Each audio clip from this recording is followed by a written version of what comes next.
To begin, power on the lantern unit by pressing and holding the button on the back. You'll know it's turning on when the blue light appears. Inside the sterile packaging, you'll find two batteries. Set these aside for now while the lantern unit finishes booting up. In the instrument set, locate the pelvic bracket and both sensors. This is the reference sensor, and this is the femur sensor. While the unit continues to boot up, install the navigation unit onto the pelvic bracket and ensure that it is fully seated. Once the system is ready, select Get Started. The first step is installing the battery into the reference sensor. This sensor uses the CR2 battery. Once inserted, an orange light will begin blinking, indicating it's searching for a connection. Verify that the serial number on the back of the sensor matches the one displayed on the screen and allow the system to pair. Next, install the battery into the femur sensor. This battery is unidirectional and only fits one way. After the orange light appears, confirm that the serial number matches the one shown on the screen. Now, set your surgical procedure options.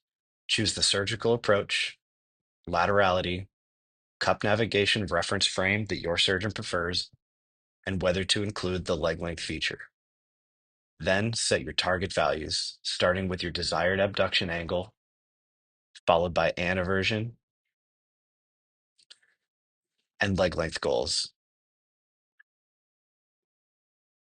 For users who select the functional pelvic plane reference, follow the prompts to enter the standing tilt and whether it is anterior or posterior tilt.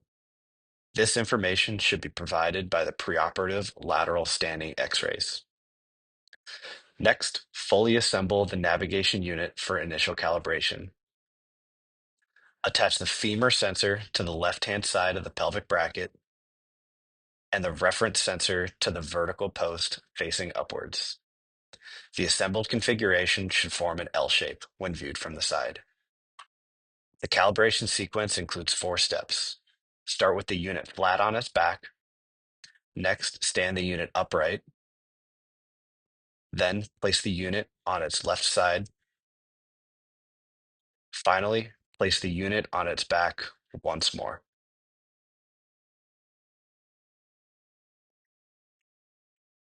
Once calibration is complete, press the lever on the reference sensor to remove it so it can be attached to the probe.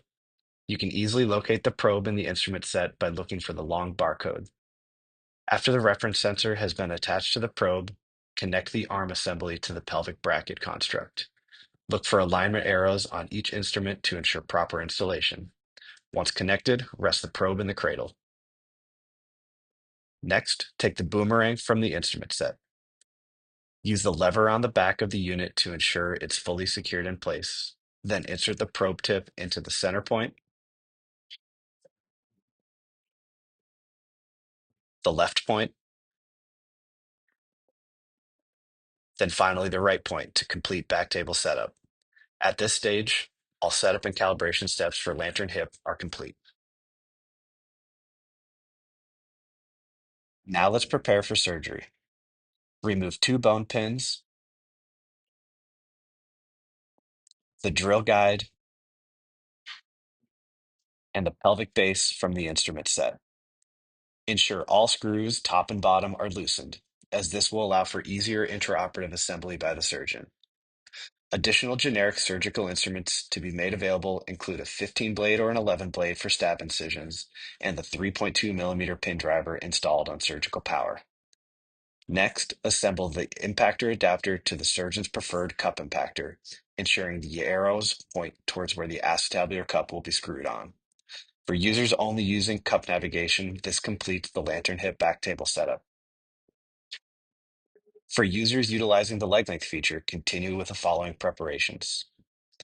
Attach the holding sleeve onto the black-handled screwdriver, then secure the tack or the screw to the end.